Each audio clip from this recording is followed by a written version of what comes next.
नमस्कार आप सभी को। मैं यक्ष निर्माण फाउंडर ऑफ वास्तु यक्षा। जैसे कि हमारी लोट्स ऑफ वीडियोस आती रहती हैं, उन वीडियोस को कंटिन्यू करते हुए मैं आज आप सभी के सामने न्यू टॉपिक लेके आया हूँ।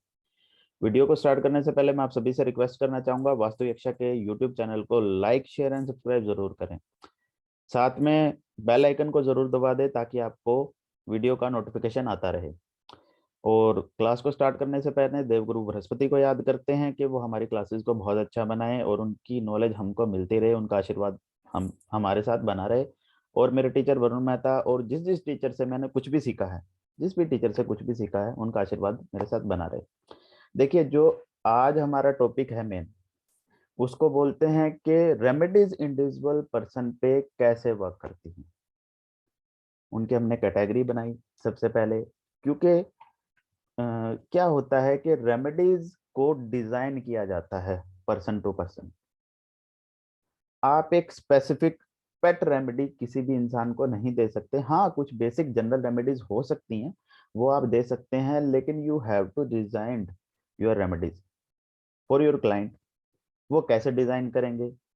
वो क्लाइंट की दिनचर्या को देख के आप डिसाइड करेंगे कि वो इंसान अपने जीवन में या अपनी लाइफ को कैसे स्पेंड करता है।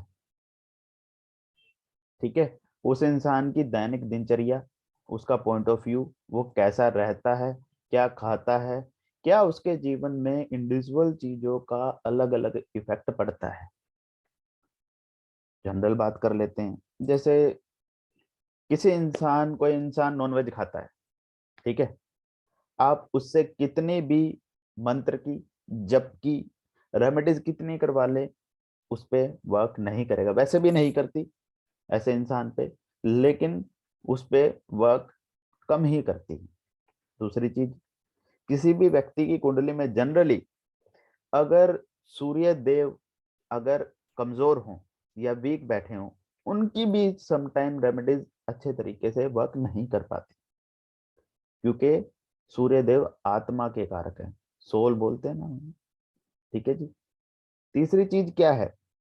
देखो, हमने कुछ कैटेगरीज में बांटा रेमेडीज को। उन रेमेडीज के बारे में थोड़ी थोड़ी बात करेंगे।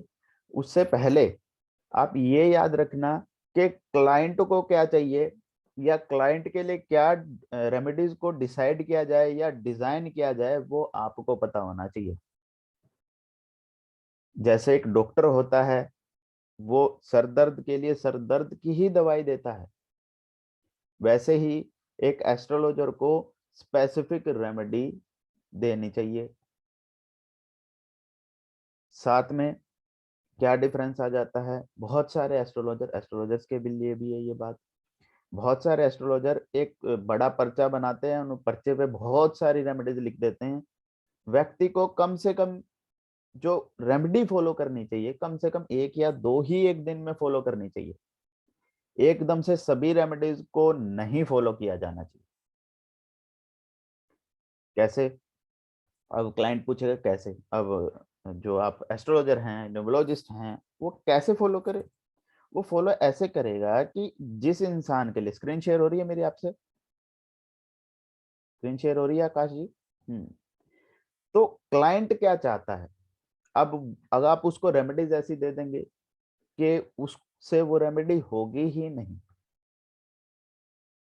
वो कर ही नहीं पाएगा उस रेमेडी को। आप इतनी हार्ड रेमेडी दे देंगे कि आपने रेमेडी की नहीं। बहुत सारे एस्ट्रोलॉजर की प्रैक्टिस होती है, फैक्ट होते हैं ये, कि आप पहले इतनी हार्ड रेमेडी कर दो या दे दो कि वो कर ही ना पाए, इसलिए आपको रिजल्ट नहीं मिला। यहाँ पे एस्ट्रोलॉजर की भी गलती नहीं है, वो अपनी तरफ से अच्छी ही रेमेडी डिजाइन करने की कोशिश करता है, लेकिन उसके दिनचर्या को देख के, उसके लाइफस्टाइल को देख के, उसके पॉइंट ऑफ व्यू को देख के, उसके खाने पीने को देख के, उन सभी तरीके की रेमेडीज को डिजाइन करना आपका काम है। आप स्पेसिफिक प्लैनेट को तो बूस्ट कर देंगे, लेकिन अगर वो उससे विपरीत चीज को अपने दिनचर्या में ऐड करता जा रहा है, तो आप उस रेमेडी का उपाय कैसे कर पाएंगे या वो रेमेडी उस व्यक्ति पे वर्क कैसे कर पाएगी? एक व्यक्ति है जिसकी डाइट मेंटेन नहीं है, एक व्यक्ति है, उसे डॉक्टर के द्वारा ये सलाह दी जाती है कि आपको रोज सुबह हरी घास पे चलना है, आपकी नजरें अच्छी हो जाएंगी या आपका क्या कहते हैं शुगर कंट्रोल हो जाएगा, लेकिन वो रसगुल्ले खा रहा है, मिठाइयाँ खा रहा है। तो क्या वो उपाय उसके लिए यूजफुल होगा? नहीं होगा। क्लाइंट के इंडिविजुअल वर्कशीट, उसकी सारे जीवन में उसने क्या किया है, उसका लाइफस्टाइल क्या है, सुबह कैसे उठता है, वो खाता क्या है। एक इंसान है जिसकी बॉडी वीक है या मानसिकता में वो अच्छा नहीं है, तो उसकी सबसे पहले नॉलेज को बूस्ट किया जाना चाहिए। जब भी क्लाइंट आपके सामने आए, सबसे पहले उसकी बातों को समझना सबसे ज्यादा इंपॉर्टेंट है। मान लो अगर फिजिकली क्लाइंट आपके सामने आए, तो क्लाइंट की सबसे पहले उसकी बात मानकर या उसकी बात सुनकर उसकी बातों को रिकॉर्ड करना, उससे रिक्वेस्ट करके आप उसकी बातों को रिकॉर्ड करें। अब रिकॉर्ड करके करने का क्या फायदा होगा? सबसे पहले क्लाइंट जो बात बोलेगा कि मुझे वर्क प्लेस पे परेशानी हो रही है, इसलिए मैं डिप्रेशन में हूं, तो यहाँ आप डिप्रेशन की दवाई तो दे देंगे, लेकिन जो वर्क प्लेस पे प्रॉब्लम है, जो उसके कनेक्शन वीक हो रहे हैं या किस नंबर की वजह से वो प्रॉब्लम हो रही है, उसको कौन पकड़ेगा? यही एस्ट्रोलॉजी का कोर है। उसके लाइफस्टाइल को देख के आप रेमेडी देंगे, उसके जीवन में क्या हो रहा है। अब उसने क्या बोला कि मेरे ऑफिस में मुझे ये प्रॉब्लम हो रही है, इसलिए मुझे डिप्रेशन हो रहा है, मुझे कोई डिप्रेशन की दवाई दे दीजिए। लेकिन हमने डायरेक्ट उसे डिप्रेशन की दवाई दे दी, वो काम हो जाएगा। दवाई का मतलब रेमेडी दे दी, वो काम हो जाएगा, वो ठीक हो जाएगा। लेकिन जैसे ही वो ऑफिस जाएगा, फिर से वही, फिर वो आपको बोलेगा कि आपकी रेमेडी वर्क नहीं कर रही। हालांकि हम भगवान नहीं है, हम कोशिश करते हैं कि उस प्लेनेट से स्पेसिफिक एनर्जीज को उस इंसान के साथ दे दिया जाए या दान करवा दिया जाए। शर्तों को यूज करके आपको सबसे पहले उस इंसान का लाइफस्टाइल पूछना है कि वो क्या खाता है, क्या रहता है, क्या सोता है, किस टाइम उसके जीवन में क्या रहता है, क्या उसका लाइफस्टाइल है। ठीक है। तीसरी चीज, आपने उसकी बातों को रिकॉर्ड कर लिया। रिकॉर्ड करने के बाद उसका हाव भाव कैसा है, वो आपसे जब बात कर रहा है, जब वो विचार शेयर कर रहा है, तो क्या वो ज्यादा हिलता हिलता डुलता है या कुछ चीजें ज्यादा जल्दी बोलता है। तो वहां आप एक तरीके से उसके विचारों को सुन के, या उसकी जीभ में तुतलापन है, या बात करने में वो ठीक है, या वो लिख अच्छे से पाता है या नहीं, उस क्लाइंट को आपको डॉक्टर की तरह देखना है। कैसे? अगर सिंपल सी बात है, कोई इंसान अगर ज्यादा बात करता है या ज्यादा हिलता डुलता है, या उसकी बातें फ्रिक्वेंटली ऐसी होती हैं कि वो आग लगा दें, या कुछ ऐसी बातें हैं जो आदमी को जो पचे ना किसी इंसान को, तो आप डेफिनेटली ये समझ जाएंगे कि उनका 9 नंबर या तो बढ़ा हुआ है, या मंगल की स्थिति उनकी कुंडली में ज्यादा अच्छी बैठी हुई है, या पीक पे बैठा हुआ है। ठीक है, वहां आप समझ जाएंगे। ओवरव्यू थोड़ा सा समझ आया मैं क्या कहना चाहता हूँ? कि आपको किस एलिमेंट को बैलेंस करना, उसकी शारीरिक संरचना भी आपको बता देगी। मैं अपने कोर्सेज में सिखाता हूँ कि आप पैर की उंगलियां या आईज को देख के या हेयर्स को देख के जनरली चीज को प्रिडिक्ट कैसे कर सकते हैं। अब हर इंसान के साथ वो स्पेसिफिकली बैठे ऐसा जरूरी नहीं है, लेकिन वो आपकी सेल्फ ऑब्जर्वेशन के लिए है कि क्या आप उस चीज को समझ पाएंगे, क्या उस क्लाइंट की उस चीज को आप कैसे समझेंगे। वो वैसे ही समझेंगे क्योंकि वो क्लाइंट आपके सामने बैठा है, उसके इंडिविजुअल चीजों को। फिर तीसरी चीज क्या रहती है?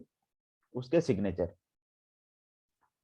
आप उसके सिग्नेचर को देख के ये पता लगा सकते हैं कि ये लाइफ में क्या चाहता है, जो कि सिग्नेचर के कोर्सेज में हम सिखाते हैं। अपने कोर्सेज में जो हम कंप्लीट न्यूमरोलॉजी का कोर्स करवाते हैं, ठीक है, उसके अंदर एक स्पेसिफिक इंडिविजुअल चीजों को दिखाया जाता है, दर्शाया जाता है कि किस किस चीज को देख के, उसके शारीरिक बनावट को देख के, उसने कपड़े क्या पहने हैं, उसका पॉइंट ऑफ व्यू कैसा है, उसे सारी चीजें याद होती है या नहीं। ठीक है, आपको उसको फ्रेंडली कर देना। क्लाइंट को सिग्नेचर करवाए, आराम से बैठिए, वो बैठते हुए पैर हिलाता है या नहीं, वो बाजिया ले रहा है आपके सामने बैठ के, या उसका काम में करने का मन है या नहीं। ये सब चीजें आपको देखनी है। इसीलिए जो भी मेरी क्लाइंटेज होती है, सिर्फ मैं जूम पे ही क्लाइंट के साथ बात करता हूँ।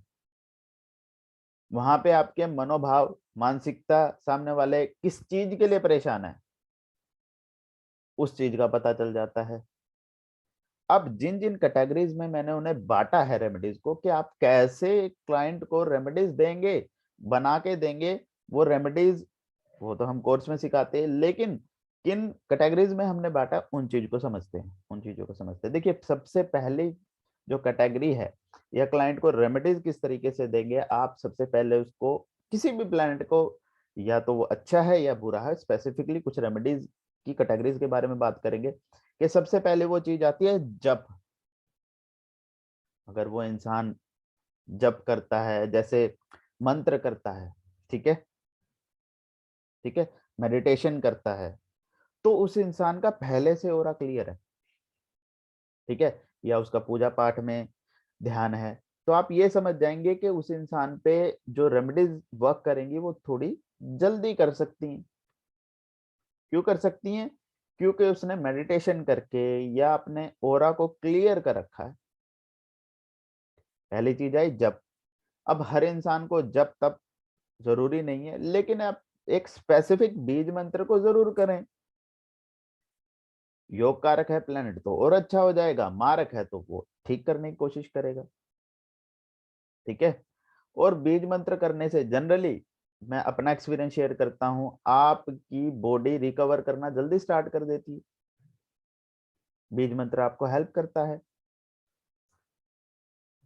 अब बीज मंत्र के साथ साथ आप क्या कर सकते हैं? बीज मंत्र के आप करिए 9 के 9 ग्रह में से जिस बीज मंत्र को आप करना चाहते हैं उसके बारे में बात करें। वंदना जी सॉरी, मुझे आपको निकालना पड़ेगा, कोज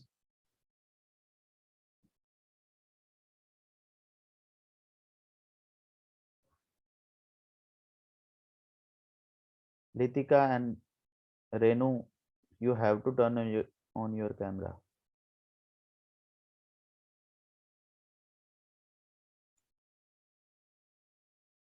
ठीक है, तो पहली चीज हमने क्या बोला?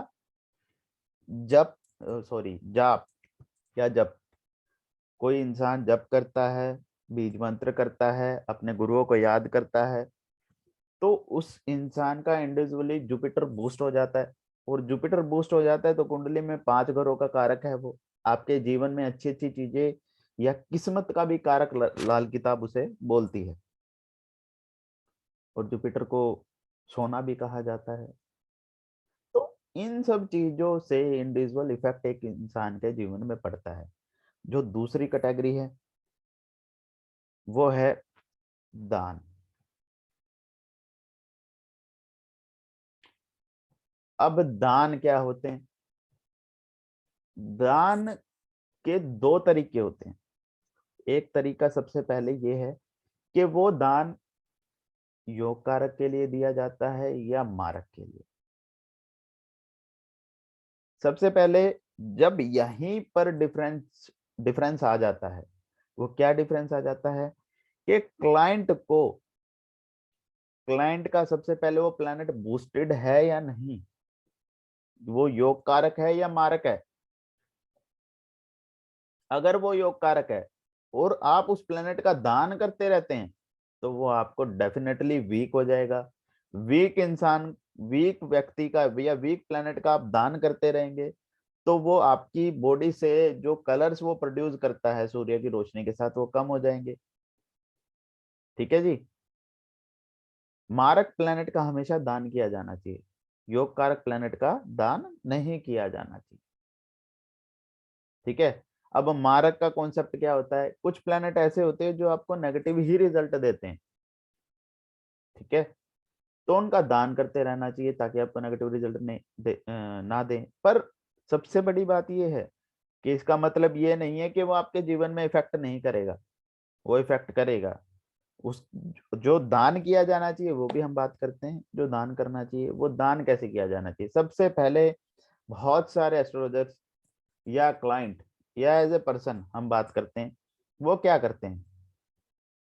वो ये करते हैं कि वो जो दान देते हैं वो स्पेसिफिक दान को लिखवा देते हैं।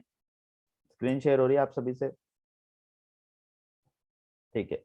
अब दान, दान कैसे? कि आप इतने पैसे ले लो या डॉग्स को ये खाना खिला देना, यही होता है। हम में से कुछ लोग ये भी करते होंगे कि मैंने दान दे दिया, दैट्स नॉट दान। दान सिर्फ वही माना जाएगा, दान सिर्फ वही माना जाएगा जो आपके हाथ से दिया जाए। ठीक है, गऊ की सेवा सिर्फ वही मानी जाएगी जो आप अपने हाथ से करके आएंगे। दान का मतलब ये नहीं है कि आप गए, आपने 10 रुपए का चारा लिया और आपने वो डाल दिया, वो दान में काउंट नहीं होगा। हाँ, कुछ हद तक आप ले सकते हैं फायदा, किसी इंसान को फायदा होता भी होगा, लेकिन मेरे विचार ऐसे हैं कि गौ की सेवा, गौशाला जाना, उसको नहलाना धुलाना, ठीक है, सारी प्रक्रियाएं करना, जो एक दान में इंक्लूडिंग है, गाय की सेवा में इंक्लूडिंग है। जैसे आप एक इंसान की सेवा करते हैं, एक के रखते हैं, वैसे ही गौ की सेवा की जानी चाहिए, तब वो इंक्लूडेड होगा दान के अंदर। ठीक है, तीसरी चीज, योग कारक प्लेनेट का या कोई नंबर्स आपके लाइफ में अच्छे इफेक्ट करते हैं, अगर आप उनका स्पेसिफिकली दान करते रहेंगे तो वो नेगेटिव रिजल्ट देगा। उस कॉन्सेप्ट के बारे में भी बात करते हैं हमारे मेन कोर्सेज में हम, कि कौन से नंबर वाले को दान किया जाना चाहिए प्लेनेटरी पोजीशंस के हिसाब से, उस ग्रह का दान किया भी जाना चाहिए या नहीं किया जाना चाहिए। ठीक है, साथ में तीसरा जो सबसे मेन है कि उन प्लैनेट से रिलेटेड, उन प्लैनेट से रिलेटेड जानवरों की पालना करना। जैसे हम ग्रास निकालते हैं, हमारे टीचर वरुण मेहता जी हमें बताते हैं, वो क्या बताते हैं कि आपको इंडिविजुअल, अगर आप पाल नहीं सकते तो उन जानवरों की ग्रास निकाल दीजिए, जिसे गो ग्रास बोला जाता है। कि आप रोटी लें, सुबह घर की पहली रोटी लेके डॉग्स को और गाय को खिला सकते हैं, जिससे डेफिनेटली हर प्लेनेट बैलेंस हो जाता है। यहाँ पे अपने शुक्र को भी अच्छा कर लिया, साथ में अपने केतु को भी अच्छा कर लिया, और साथ में केतु अच्छा हो गया तो अकॉर्डिंग टू रेड बुक वो भी अच्छा हो जाता है। तो ये स्पेसिफिकली आपकी लाइफ में कितना इफेक्ट करेंगे। ठीक है, तो उन प्लेनेट के हिसाब से हमने इंडिविजुअल चीजों को समझना है कि वो एनर्जी वर्क भी कर रही है या नहीं कर रही। समझ गए? तो उन प्लैनेट्स के हिसाब से हमें देखना है, गाय कोए को खिलाएं, कुत्ते को खिलाएं, डॉग्स को खिलाएं। ठीक है, डॉग्स क्या होते हैं? डॉग सबसे पहले वफादारी का भी प्रतीक होता है। जब भी आप किसी इंसान से देखिए, एक पर्सनल मैं आपको सलाह देना चाहूंगा। देखिए, समटाइम हम क्या करते हैं, ऑफ द टॉपिक बात है, समटाइम हम क्या करते हैं कि किसी भी इंसान से हम फ्री की सलाह ले लेते हैं, एस्ट्रोलॉजर को बोल देते हैं कि आप फ्री की सलाह दीजिए, वो कर्म आप पे चढ़ जाता है। जनरली बात बता रहा हूँ, जो मेरे विचार है, it's my view, these are my views, कि आप किसी एस्ट्रोलॉजर से फ्री में कोई उपाय ले लेते हैं एंड यू आर, आप कर लेते हैं, और वो करने के बाद आपको फायदा हो जाता है। ठीक है, तो आप कोशिश करें कि आपको उसने उपाय दे दिए, आपको उसने उपाय दे दिए, आपने अच्छे से उसका चार्ट रीड किया, जो कि हम बहुत सारे एस्ट्रोलॉजर के साथ करते हैं कि सर मेरा बता दो, मेरा बता दो। वहां पे उस एस्ट्रोलॉजर का शायद कुछ ना बिगड़े, लेकिन आप उसका ऋण लेके पैदा होंगे, या ऋण हो गया आपके ऊपर, क्योंकि आपने उससे वो चीज फ्री में ली है। आप कोशिश करें कि उन पैसों का, या जितना आपसे हो, जब आपका काम हो जाए तो कुछ जानवरों के लिए निकाल दें, कुछ नीडी पर्सन को कंबल दे दें। ठीक है, कुछ गाय को खाना खिला दें, गाय की सेवा कर दे उस स्पेसिफिक अमाउंट से, चाहे आप 10 रुपए निकालें, जितनी आपकी क्षमता है। ठीक है, उससे क्या होगा कि आपके कर्म बैलेंस होंगे, आपके ऊपर ऋण नहीं चढ़ेगा। आपने एक स्पेसिफिक किसी इंसान से, एक तरीके से उसकी एनर्जी को आपने यूज कर लिया। हम देखिए, कोई भी सब्जी खरीदते हैं या कुछ भी सामान खरीदते हैं घर का भी, तब भी हम उस इंसान को पैसे दे के आते हैं। ठीक है, तो कोई भी चीज फ्री नहीं आती, सब चीजें पैसे से चलती हैं। चलनी भी चाहिए डेफिनेटली। तो ये जीवन है। तो आपके अंदर इतना ज्ञान या विचार होने चाहिए कि आप अपनी लाइफ में कैसे उन चीजों को बैलेंस करेंगे। मृदुल्ला जी, मुझे आपको निकालना पड़ेगा, सॉरी टू से। जिस जिस पर्सन ने अपना कैमरा ऑफ किए हुए हैं तो उन्हें अपना कैमरा ऑन करना पड़ेगा, नहीं तो मुझे उन्हें निकालना पड़ेगा। Ajay Gupta, Diksha, Litika Bora, please turn on your camera, नहीं तो मुझे आपको निकालना पड़ेगा। ठीक है। साथ में क्या होता है, तीसरी चीज आती है, देखिए, स्टोन्स, ब्रेसलेट्स। अब ब्रेसलेट्स क्या होते हैं? ब्रेसलेट्स, स्टोन्स उस स्पेसिफिक एनर्जी को आपकी बॉडी में बढ़ाने के काम आते हैं। क्या करते हैं? बढ़ाने के काम आते हैं। आप क्या करेंगे? आप सबसे पहले एक चीज को करेंगे कि देखिए, एनर्जी उसी प्लेनेट की बढ़ाई जानी चाहिए जो प्लेनेट आपके लिए पॉजिटिव है। जो प्लेनेट या जो नंबर आपके लिए पॉजिटिव है। अगर आप ऐसे प्लेनेट की एनर्जी को एनहांस कर लेंगे जो आपको बार बार अटकलें देता है, बार बार प्रॉब्लम देता है, वो कोई भी हो सकता है।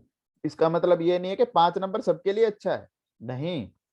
अगर 5 नंबर आपकी लाइफ में अटकलें देता है, प्रॉब्लम देता है, और आप 5 की एनर्जी को ही बूस्ट कर लेंगे, तो वो आपकी लाइफ को बर्बाद करने के लिए कोई जगह नहीं छोड़ेगा। 4 नंबर भी आपके लिए अच्छा हो सकता है। मेरे कुछ स्टूडेंट बैठे हैं, उनको पता चला होगा कोर्सेज के अंदर। क्यों आलोक जी, पता चला होगा? सही कह रहा हूँ? ओके। 8 नंबर भी अच्छा होता है। हर एक इंडिविजुअल इंसान के लिए हर एक नंबर अच्छा होता है। हर एक पर्सन के लिए हर एक नंबर अच्छा होता है। वो आपको अपनी लाइफ में, जो मेरी कॉम्प्लीमेंट्री नंबर की वीडियो है आप उसको देखिए, रेमेडीज का टॉपिक है उसको देखिए। बहुत सारे एस्ट्रोलॉजर के पास, मेरे पास मैसेजेस आए, कॉल आई कि सर आपकी वीडियोस बहुत अच्छी होती है, आई एम इंस्पायर्ड, आपकी वीडियोस से देख के हमने बहुत सारा सीखा। तो डेफिनेटली ये प्राउड की बात है कि वास्तु शिक्षा से एक अच्छी नॉलेज को प्रोवाइड किया जाता है। पेट चीजों को आपने कभी फॉलो नहीं करना, जो भी इन लाइव क्लासेस को अटेंड करते हैं।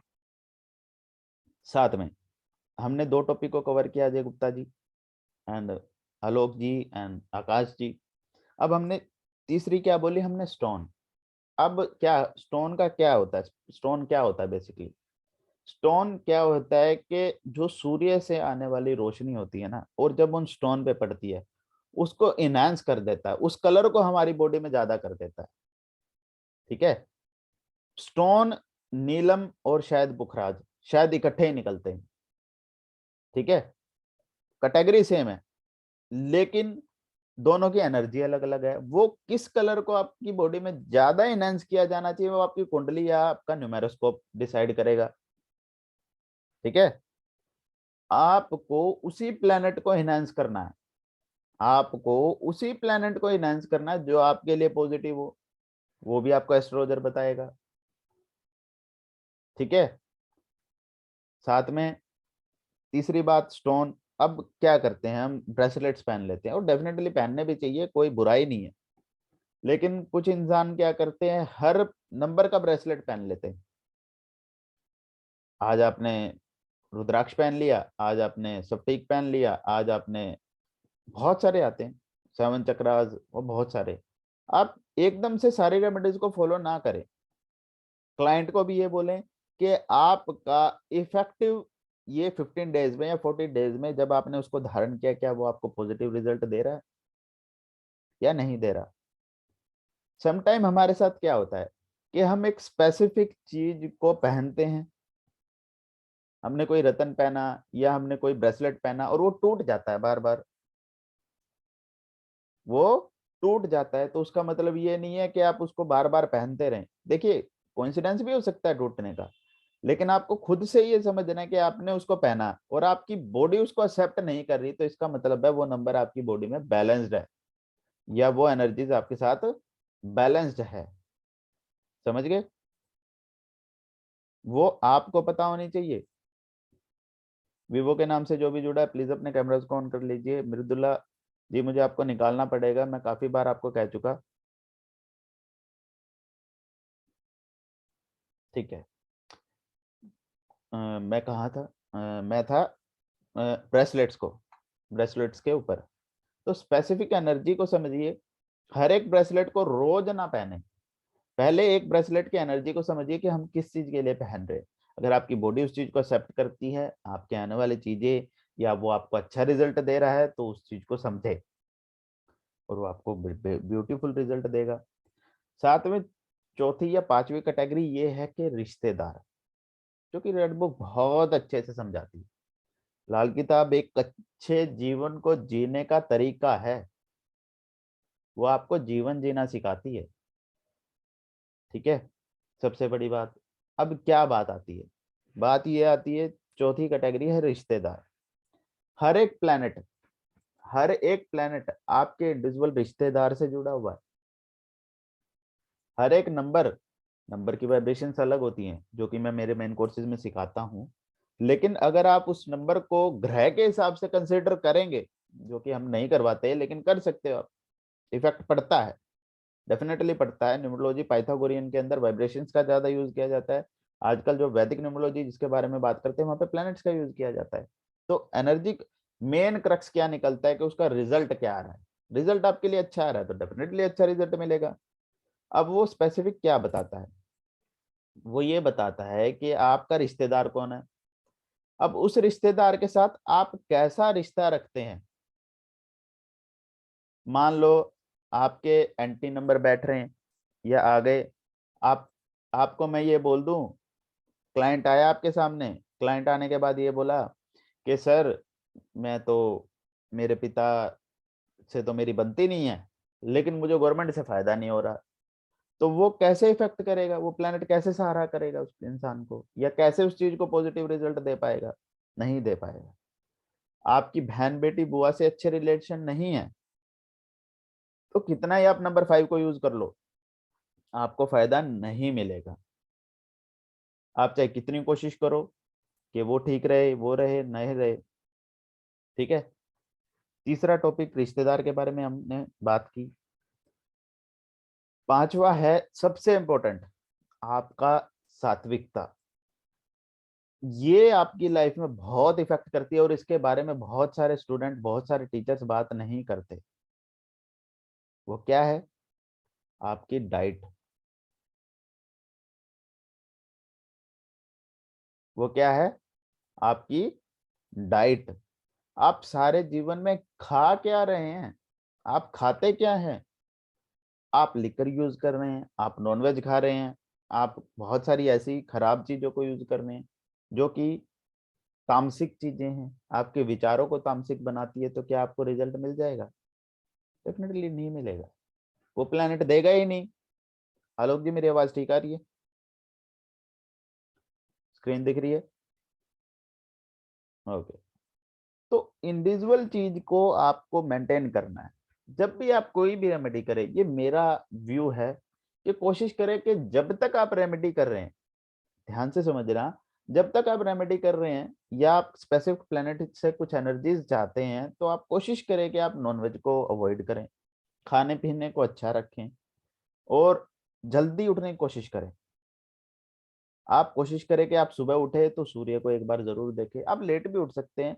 देखिए कुछ लोगों का काम रहता है, हमें डिजाइन करनी होती है एनर्जीज को, लेकिन जो इंसान जल्दी उठ सकता है, वो रोज उठ के सूर्य को नमन करेगा तो डेफिनेटली उसका सूर्य अच्छा होगा, नंबर 1 की एनहेंसिंग होगी अकॉर्डिंग टू वैदिक न्यूमरोलॉजी। ठीक है। सूर्य को वो नमन करेगा। अब कुछ इंसान सूर्य नमस्कार कर सकते हैं या किसी को भी भगवान को याद कर सकते हैं। ठीक है।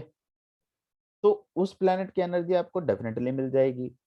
तो आपको रेमेडी नंबर 1 की करने की जरूरत नहीं है, क्योंकि आपने सुबह उठ के सूर्य नमस्कार किया, सूर्य को सारी चीजें कर दी। अब वो इंसान जो क्लाइंट आपके सामने आया, वो ये कभी नहीं बताता कि मैं रोज सुबह ये करता हूँ, मैं इतने बजे मंदिर में जाता हूँ, लेकिन आपको लिखवानी है ये चीज, तभी आप उस स्पेसिफिक एनर्जी को यूज कर पाएंगे। क्लाइंट आके आपको बोलेगा जी मैं तो 2 बजे उठता हूँ दोपहर में, मेरी लाइफ ये है, तो क्या वो इंसान नई अपॉर्चुनिटीज को पा पाएगा? क्या उसके शारीरिक बल क्षमता अच्छी हो पाएगी? नहीं हो पाएगी। आप सुबह जल्दी उठे ना उठे डज नॉट मैटर, लेकिन आपको मर्ज पता चल जाएगी कि क्लाइंट क्या चाहता है। ठीक है। साथ में सबसे लास्ट एंड मोस्ट इंपॉर्टेंट है कि रेमेडी पे विश्वास करना। Have faith. आप रेमेडी तो कर लेते हैं, ठीक है, रेमेडी कर लेते हैं, लेकिन आपको विश्वास ही नहीं है। आपको विश्वास ही नहीं है रेमेडीज के ऊपर, तो आपको कैसे फायदा मिलेगा, मुझे ये बताइए। नहीं मिल पाएगा। आप सबसे पहले अपने दिमाग में इस चीज को जरूर माने या जरूर समझे कि आपको विश्वास है उस चीज पे कि ये मेरा काम हो जाएगा। जब भी आप कोई एस्ट्रोलॉजर, हमेशा एस्ट्रोलॉजर्स की 1% मेहनत में कमी हो सकती है, या सॉरी, क्लाइंट की मेहनत में कमी हो सकती है, लेकिन एक एस्ट्रोलॉजर, क्योंकि मैं खुद भी न्यूमरोलॉजी एस्ट्रोलॉजी करता हूँ, एस्ट्रोलॉजर पूरी कोशिश करता है कि इनका काम हो जाए। ठीक है, सामने वाले क्लाइंट का काम हो जाए। तो आनाकानी, हाँ, कुछ एस्ट्रोलॉजर करते भी होंगे, लेकिन बहुत सारे एस्ट्रोलॉजर बहुत ज्यादा मेहनत करते हैं। जब वो मेहनत करते हैं तो वो हमेशा ये चाहते हैं कि क्लाइंट का काम हो। कोई एस्ट्रोलॉजर कभी ये नहीं चाहेगा कि मैंने इससे पैसे लिए और इसका काम ना हो। किसी क्लाइंट से अगर उसने पैसे ले लिए तो वो चाहता है कि उस इंसान का काम हो। आप उस रेमेडीज को फॉलो करें, उस चीज पे विश्वास करें, क्योंकि हर एस्ट्रोलॉजर का स्टाइल अलग अलग चीजें करने का। आप घबराए ना, डरे ना, एक्सेप्ट करें और उस चीज को माने। जुपिटर क्या है? जुपिटर हमारे धार्मिक विचार है, हमारा रिलीजन है, हमारा धर्म है। ठीक है। अब जुपिटर को जितना प्रमोट रखेंगे वो ज्यादा अच्छा रिजल्ट मिलेगा। तो हमने 5 कैटेगरीज के बारे में बात की, 5 से 6 कैटेगरी के। पहला था जप एंड मंत्र, जो कि दिमाग की क्षमता को एनहांस करता है, आपके ओरा को क्लियर करता है, आपके पॉइंट ऑफ व्यू को बढ़ाता है, आपके आसपास होने वाली जो गतिविधियां रहती हैं उनमें पॉजिटिविटी को ढूंढता है।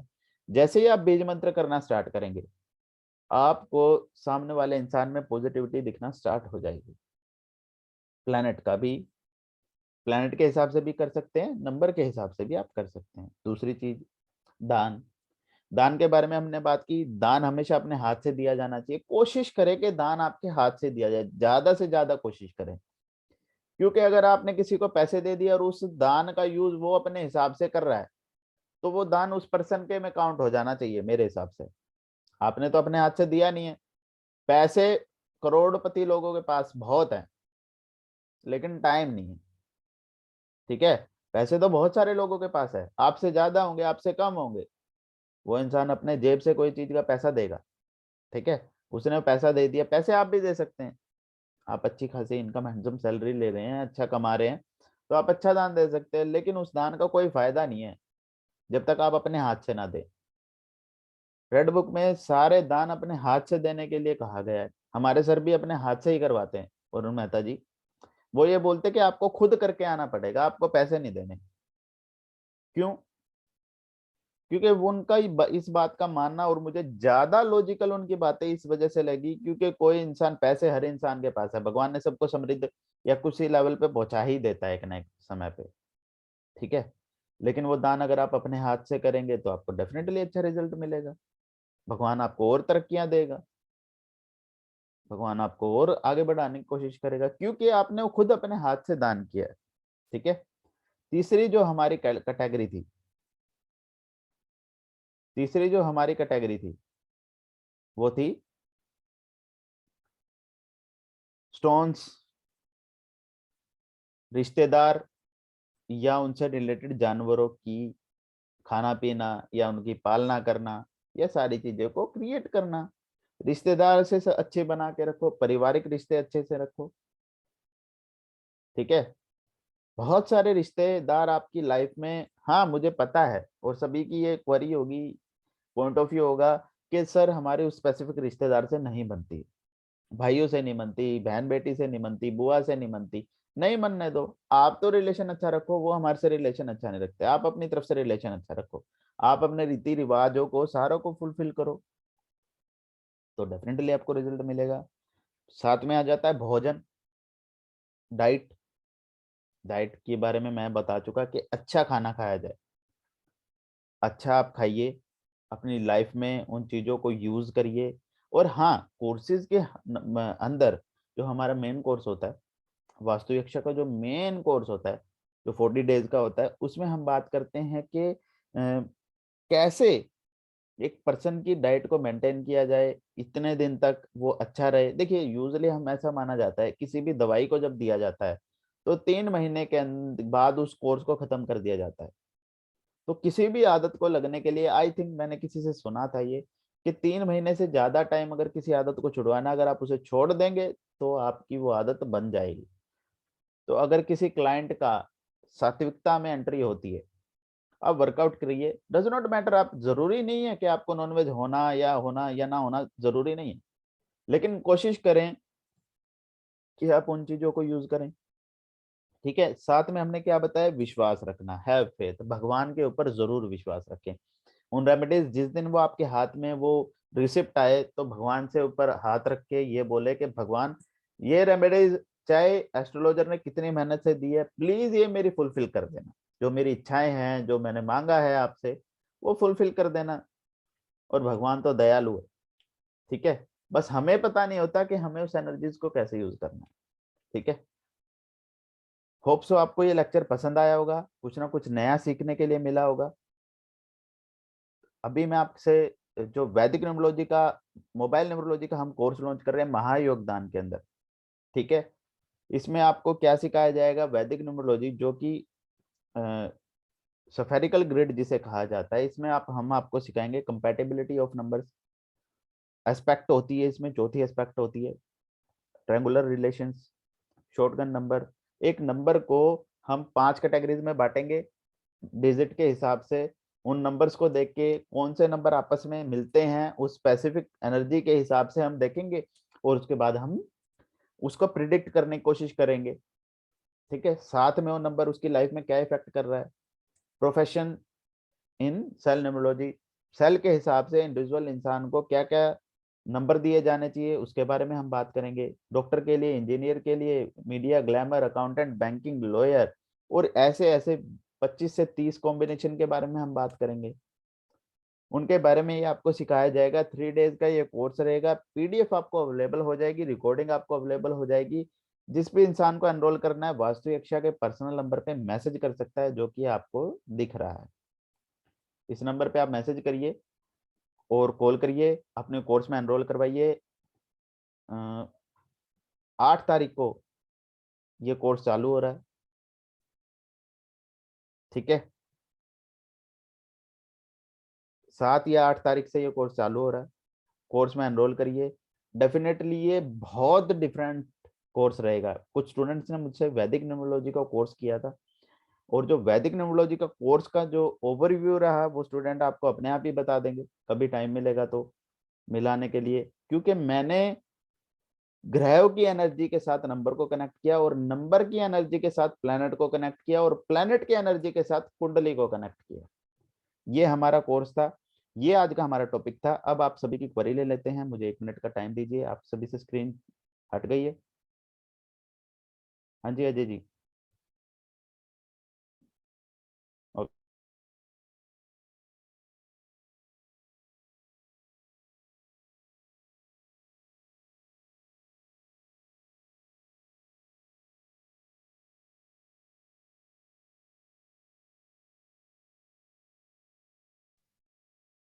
अब आप अपने क्वेश्चन पूछ सकते हैं, लेकिन आज के टॉपिक से रिलेटेड ही। एक एक करके अपने क्वेश्चन पूछ लीजिए। सर, आपने बताया कि किसी को डोनेट करना है, किसी ग्रह को डोनेशन नहीं करना है, तो जो 6th और 8th और 12th हाउस के जो लॉर्ड होते हैं, उनका हमें बताया गया कि डोनेशन नहीं करना है।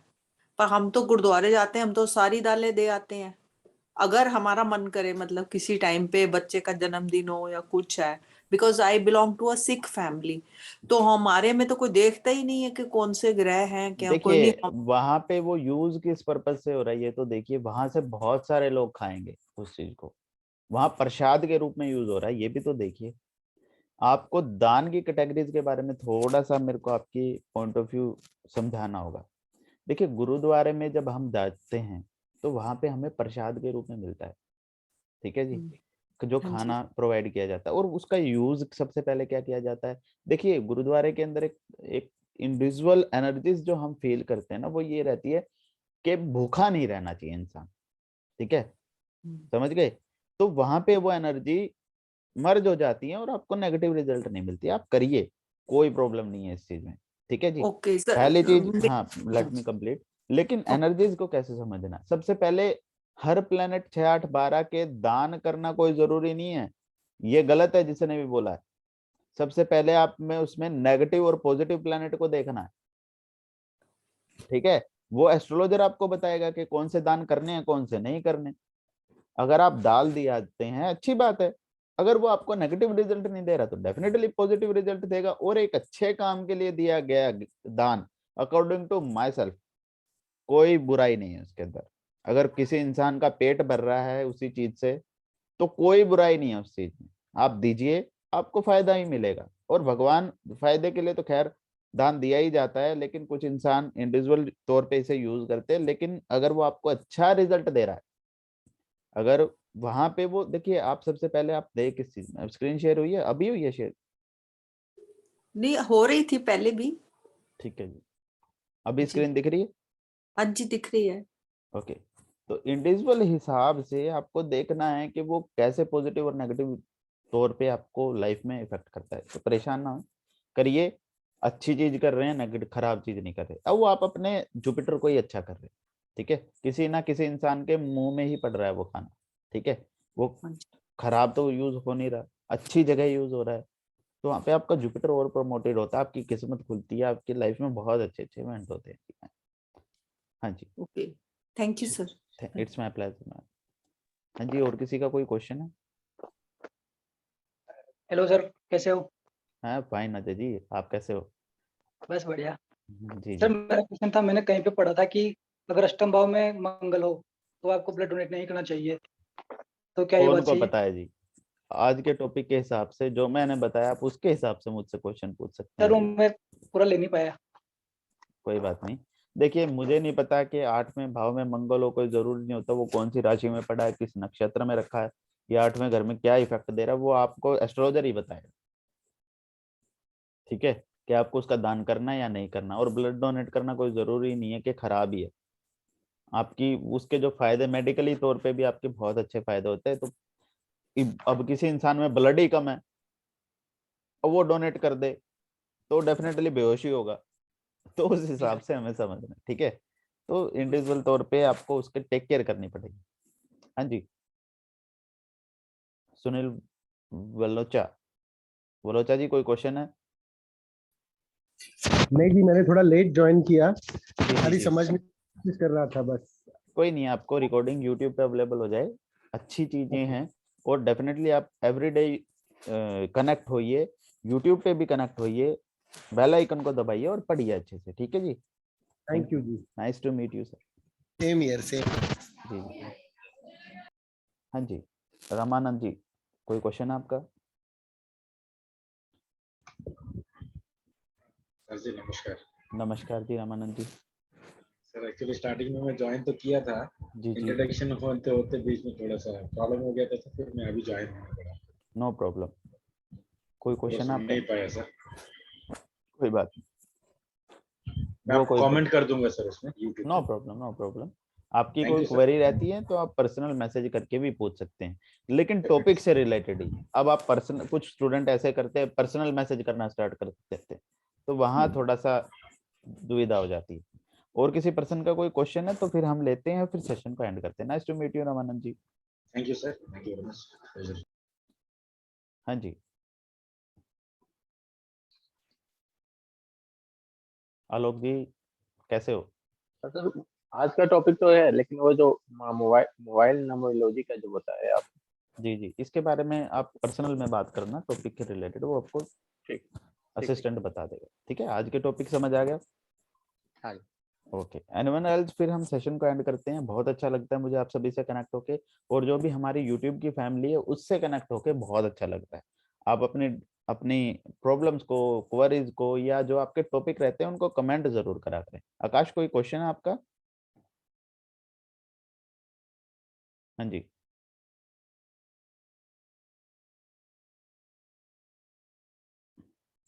देखिए, बहुत सारे बच्चे जो एग्जिट हो चुके हैं, मैंने बहुत सारे स्टूडेंट्स को निकाला क्योंकि उनके कैमराज ऑन नहीं होते, तो उन्हीं बच्चों का क्वेश्चन लिया जाता है या उन्हीं स्टूडेंट का क्वेश्चन लिया जाता है जो हमारे को लाइव सुनते हैं। ठीक है, तो ये तो है ही। तो इसके साथ साथ आज का लेक्चर हमारा समाप्त होता है, या आगे बढ़ता है, आगे बढ़ता है, यही कह सकते हैं, आगे बढ़ता है डेफिनेटली। और कुछ स्टूडेंट ने मुझसे वैदिक न्यूमरोलॉजी का कोर्स किया है, तो कोर्स में एनरोल करिए। मोबाइल न्यूमरोलॉजी का हमने लोशो ग्रिड के कोर्स की वीडियो रिकॉर्डेड आपको मिल जाएगी। वैदिक न्यूमरोलॉजी का जो हमने कोर्स करवाया था, बेसिक कोर्स था वो, और बहुत एडवांस लेवल का, बेसिक को एडवांस लेवल के तरीके से हमने समझाया था, उसके बारे में हमने बात की थी। वो भी बहुत अच्छा कोर्स था, उसकी रिकॉर्डिंग आपको पीडीएफ मिल जाएगी। आप असिस्टेंट के पास मैसेज करके फीस पूछ के रिकॉर्डेड लेक्चर ले सकते हैं। आज का लेक्चर भी आपको यूट्यूब पे अवेलेबल हो जाएगा। धन्यवाद आप सभी का, बहुत अच्छा लगता है आप सभी से मिलके। धन्यवाद आप सभी का। Thank you for connecting Vastu Yaksha. Thank you sir ji, thank you. Thank you.